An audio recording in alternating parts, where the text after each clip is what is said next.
ቤተሰብ አላችሁ ወይ? እንዴት ናችሁ? አለን እግዚአብሔር ይመስገን። እንግዲህ ዛሬ በአዲስ ድራማ ካች ብለናል ማለት ነው። ጋሽ ደረጀ በጣም እያሳዘነን ይገኛል። ምክንያቱም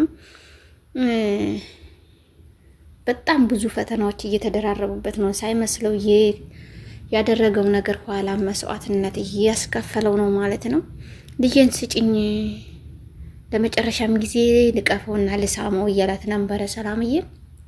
እንዳላትም ሂዶ ተቀብሎ እየሳመው ይገኛል። ቤቷ ድረስ ሂዶ ማለት ነው። ብቻ ከባድ ነው እንግዲህ ምን እንደምትልም ባናቅም ማርትዬ በጣም ውስጧ እንደሚሰበር እናውቃለን። የመልካም ሰው ልብ ከተሰበረ ደግሞ በጣም ከባድ ነው እውነት። ሲያምኑ እስከ ጥግ ድረስ ነው መልካም ሰው፣ ሲጠሉም እንደዛው እስከ ጥግ ድረስ ነው እና ብቻ ይከብዳል። ያው መድኃኒዓለም የሚግባበት ነው የምንለው፣ ሌላ ምንም አንልም። መልካሙን ነገር ይዛችሁ እንደሚመጡ አንጠራጠርም፣ ባለሙሉ ተስፋ እንሆናለን ማለት ነው።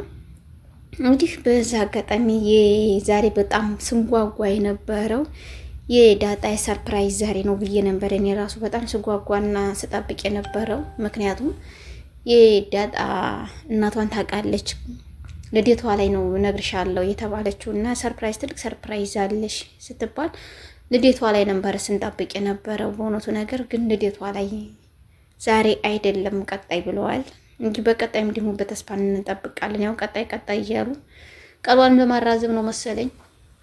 እኛም በተስፋ እየጠበቅን እንገኛለን። በዛ አጋጣሚ ናታንም ምንድነው አባዬ በጣም ተጨነኩ እኮ እና በጣም ደስ እንደሚላት ግን አልጠራጠርም። እናቷን አይደለም እኮ ብዬ ነግራታለሁ ልጃጣ። ምክንያቱም እናትሽን አይደለም ምንድነው አባዬ ሰርፕራይዝ የሚያደርገኝ እናቴን ነው አይደለ እያለች ነበረ። ግን አይደለም እናትሽን እሱ አባዬ ያውቀዋል ብዬ ነው ያልኳት እያለ ነበረ። ያን ጋሽ ደረጀም ያለው ሚስጥር ጨርሶ አልነገረውም። አንድ ዳጣን ብቻ መውለዱን እንጂ ይሄን ታናሹ ልጅ ከሱ መውለዱን አላወቅም ማለት ነው። እንግዲህ ሲጠራጠረ ራሱ ናታን አባዬ ግን ሰላም እኮ የባለፈው እናገራለሁ ብላ ልጇን ሳትናገር ቀረች አይደለ? ከማን ነው ያረግሽው ብለን ስንጠይቃት እኮ ስወልድ ብላ ነበረ፣ ለምን አልተናገረችም እያለው ነበረ። አይ ብሎ ነው ነገሮችን ሁሉ ያለበት ማለት ነው። በቃ እኔ ወደ ፀጉር ቤት ግባ አንተ ዝግ ብለህ መንገድ እያየህ ሂድ ምናምን ነው ያለው እና እውነት መናገር በጣም እንትን ብሏል። እሱም በጣም ተጨንቋል። እኛም ሰርፕራይዝ ቤት እየጠበቅን ነበረ። ናታን ቤት ደርሶ ሰርፕራይዝ ያደርጋታል ብለን ነበረ። ሰርፕራይዝም ሳትሆን ቀረች። በዛ አጋጣሚ ለዛይና ጊዜ ወይኔ ቋይኔ የምለው ቤተሰብ አረ እንደውን የምለው ስንት ገብቶ ነው ሞባይል ይቶ 80 ሺህ ብር ገባ እንደኛ ሳንሰማው፣ ከዛ በላይም አለ መኖር ነው። ግን የኛ ቢጤ የሚይዛት የባል ሀብቶችን አላለም። የኛ እንዲያቅማችን ነው እኛ የመደም ቅመሞች የምንሆነው።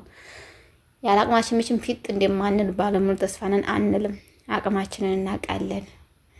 ሁሉ ነገራችንን ስለምናውቅ አንንጠራራምና እኔ ራሱ በጣም ነው የነገርኩት።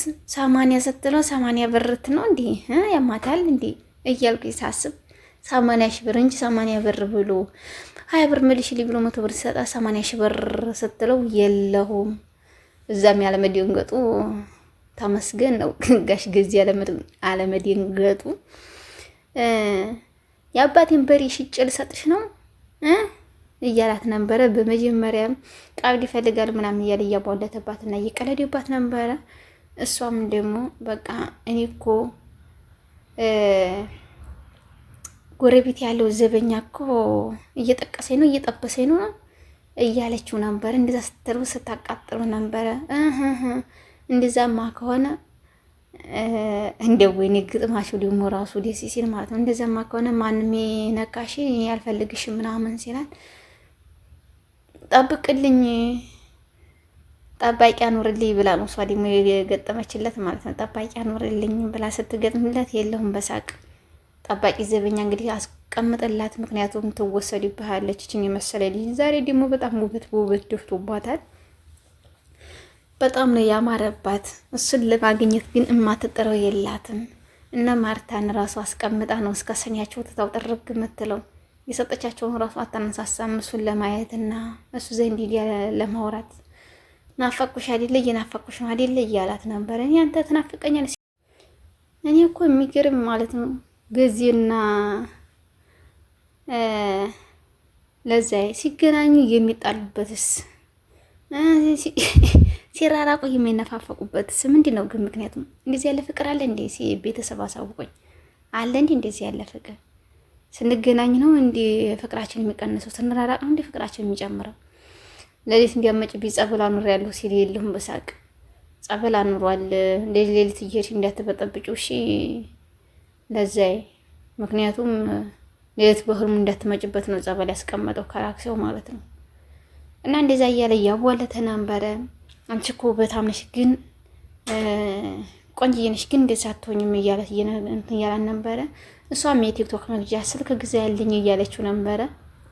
እንግዲህ ቲክቶከር ሆና ልትመጣልን ነው በቀጣይ እንጠብቃለን። ባለ ቲክቶከሯ ለዛዬ ብለን እንመጣለን ማለት ነው። ሰርች አድርገን አንቺም ለመቀጠል ያበቃሽ እና በዛ አጋጣሚም በጣም ያሳዝነችኝ አብጌል ያሳዝነኛለች። በሆኑት ነገር ከምር በጣም ነው ያሳዝነችኝ። ምክንያቱም እዚህ ቦታ ላይ ስሜቱን የያዘው ሰው ነው የሚረዳው፣ ያለበት ሰው ነው የሚያውቀው።